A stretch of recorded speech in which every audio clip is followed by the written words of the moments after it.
వందల కోట్లే ఉన్నారు. 100, 200, 300, 2-3 కోట్లు లేరు.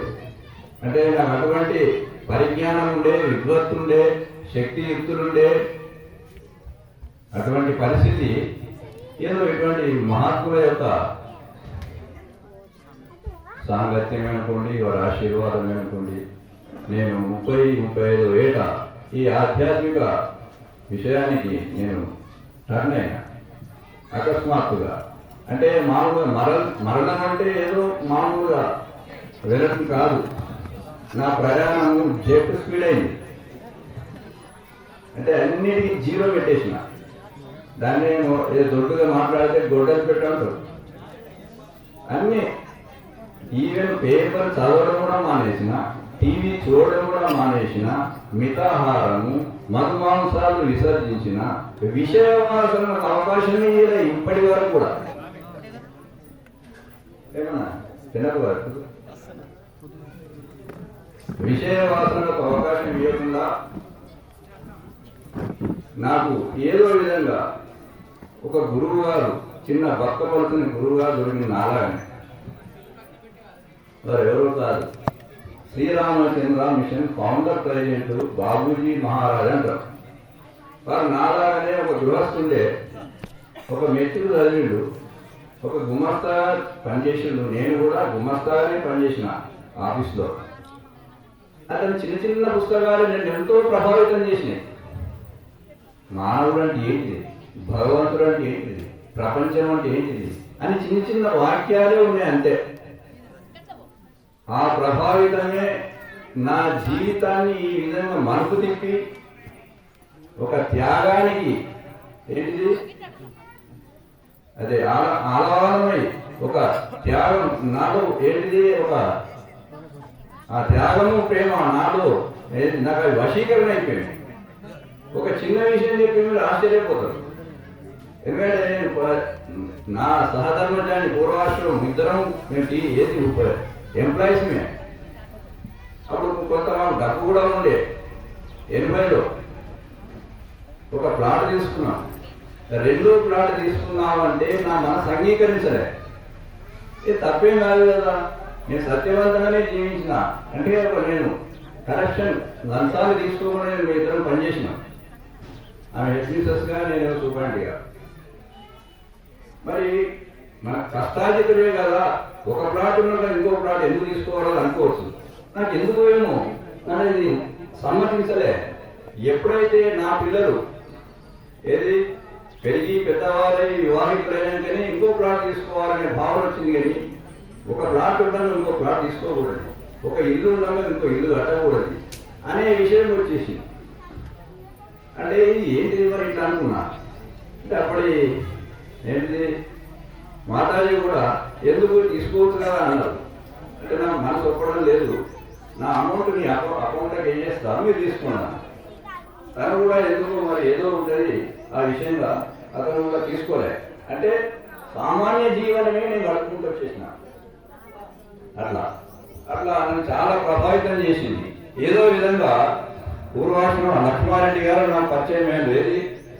గోపాలరెడ్డి గారి ద్వారా అచలగురు గోపాలరెడ్డి గారు ఇది సుమారు 10 గ్రామాలలో ప్రచారం చేస్తున్నారు జ్ఞానాన్ని. వారేమన్నారు, స్వామి అప్పటికి నేను చాలా ఫుల్ స్వింగ్ లో ఉన్నా. ఒక 10 సత్సంగులు వివిధ ప్రాంతాల్లో నేను నడిపేవాడిని. అయితే నేను ఉన్నది శ్రీరామచంద్ర మిషన్ అన్న ధ్యానమే ఉండే. ఈ ధ్యానంతో వాస్తవంగా నా ఈ స్థితి కాదు.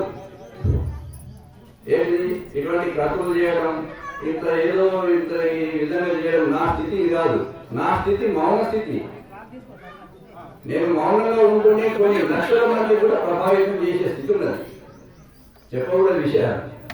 మౌనంతో కొన్ని లక్షల మందిని కూడా ప్రభావితం చేసే స్థితి వచ్చింది నా గురువు గారు ఇచ్చింది. కానీ నా స్థితి ఇది కాదు. అయినను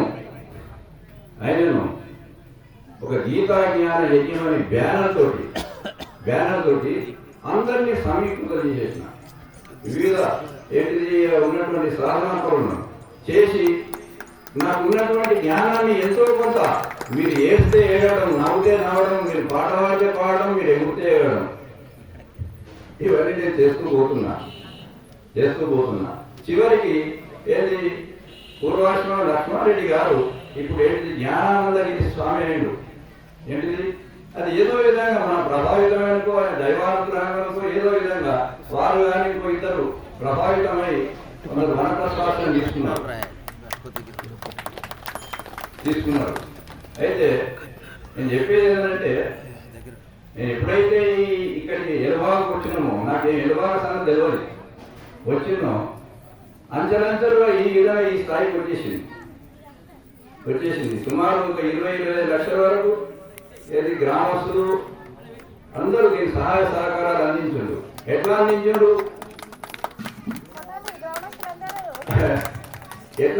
అంటే నేను ముందుండి సుమారు నా తరఫున ఒక 7 లక్షలు నేను కంట్రిబ్యూట్ చేసిన, నేను ఇస్తూ కంట్రిబ్యూట్ చేసిన.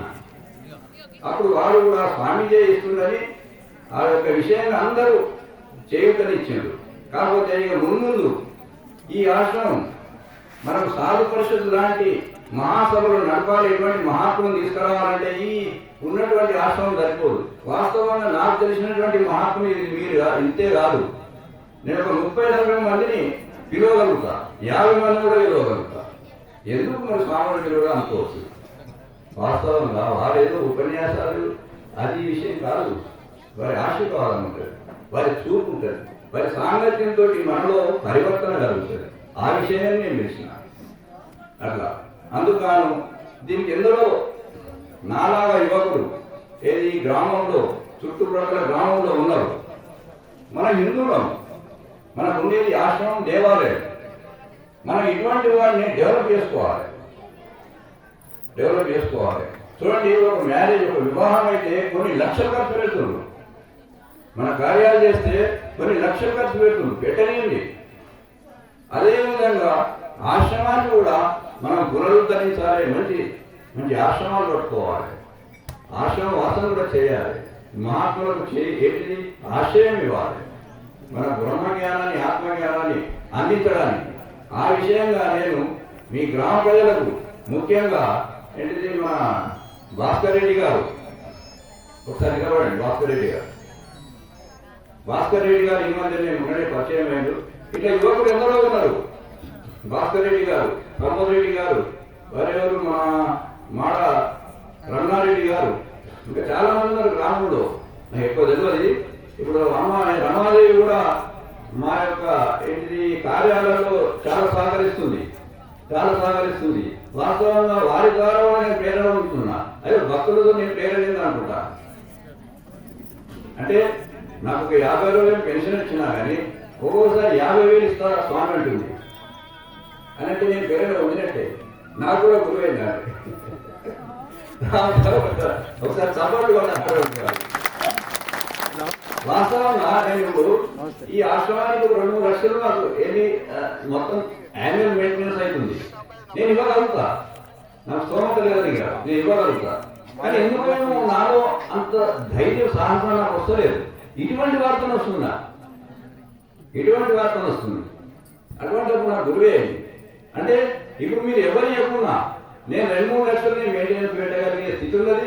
నేను పెడదామనుకుంటున్నా, ఎవరిని కూడా అడగకూడదు ఇక అనుకున్నా. ఇస్తే తీసుకున్నాడు. అట్నే ఈ విధంగానే మహాత్ములు నేను ఏది ఇన్వైట్ చేయడం, ఆహ్వానించడం, వారి ఆశీస్సులు మనందరికి పంచడం, ఇది నా విద్యుత్ ధర్మంలో పెట్టుకున్నా. ఇక్కడి నుంచి ఇది ఎవరిని అడగం. ఆ విషయంగా ఈ యొక్క ఏంటిది గ్రామమే కానీ ప్రతి గ్రామంలో ఎందరో ఉన్నారు యువకులు. డబ్బున్న వాళ్ళు ఉన్నారు, డబ్బు లేని వాళ్ళు ఉన్నారు, మధ్యస్థులు ఉన్నారు. మీరందరూ ముందుకు రావాలి. ఈ ఆశ్రమాలను చాలా ఏంటిది పురోభివృద్ధి చేసి జ్ఞానాన్ని అందించి మహాత్ములను ఏంటిది మనం పిలిపించి వారి ఆశీర్వాదాలు తీసుకోవాలి. ఎందుకు కానీ టైం ఎక్కువైతుంది అనుకుంటా. ఎందుకంటే భోజనం తర్వాత కొంత స్వాములు మాట్లాడిస్తా. నేను మాట్లాడాలంటే 1 గంట 2 గంటలు మాట్లాడగలుగుతా.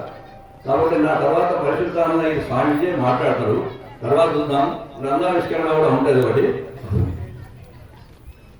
నిన్న స్వామీజీ చెప్పినట్టు భగవంతుని తెలుసుకోవడం ఎలా అని అన్నారు. దానిలో సత్యం, జ్ఞానం, అనంతం బ్రహ్మ అంటే భగవంతుడు అంటే సత్యము, జ్ఞానము, అనంతము నిర్వచనం. వారు నిన్న చెప్పారు భగవంతుని తెలుసుకోవడం జ్ఞానం ద్వారా అన్నారు. జ్ఞానం ద్వారా మనకేం తెలుస్తుంది? నాకు జ్ఞానం లేదా అనుకుంటున్నాం. జ్ఞానం అంటే నాలుగు అర్థం ఏంటో తెలుసుకుంటా, అంతవరకే తెలుసుకోవడం అంతే కదా అని అనుకుంటున్నాం. వాస్తవంగా జ్ఞానం అంటే తెలుసుకోవడమే కాదు, తిరిగి సోహి స్పృహ ప్రజ్ఞ. జ్ఞానం అంటే ప్రజ్ఞనే, అంటే భగవంతుడు ప్రజ్ఞ, ప్రజ్ఞానం బ్రహ్మ, చైతన్యం, నేను అనే స్ఫురణ. మనలో నేను అనే స్ఫురణనే జ్ఞానం భగవంతుడు. అది ఎప్పుడైతే మనలో అది ఆరూఢమవుతుందో, దృఢమవుతుందో, ఆ స్థితిలో మనం ఉంటామో మన పని అయిపోయింది, మనం దివ్యమానంలో అవుతాం. ఆ విషయంగా స్వామీజీ నిన్న చిన్న ఒక 15 నిమిషాలు మనకు ఉపన్యాసం ఇచ్చారు. ఇంకా కొంచెం కొనసాగిద్దాం. ఇప్పుడు ఒక స్వామీజీ ఇచ్చేప్పుడు గ్రంథావిష్కరణ మన ఈ మధ్యనే పరిచయమైంది. ఇది ఆచార్య మసన చెన్నప్ప గారు. వారు కూడా చిన్నవారు కాదు, కాబట్టి చూడడానికి చిన్నగానే ఉన్నారు.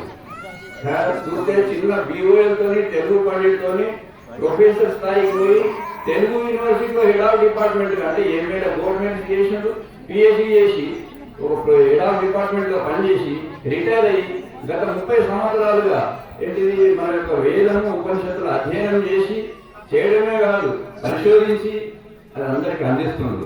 ఆ విషయంగా ఈ మధ్యనే పరిచయమైన వారు కూడా 3-4 years అయింది. ఏదో ప్రేమతో ఒక పుస్తక గ్రంథాన్ని పురుష సూత్రం అనే విషయాన్ని మనకు ఏంటి అనువదించింది, ముత్యాల సరాలలో అనువదించి ప్రేమతోటి నాకేదో దాన్ని సమర్పిద్దామనుకున్నారు. అది పూజలు ఏంటి ఆవిష్కరిస్తూ ఏంటి శ్రీ పరిశుద్ధానందగిరి స్వామిజీ ఆవిష్కరిస్తూ నాకు అందిస్తారు.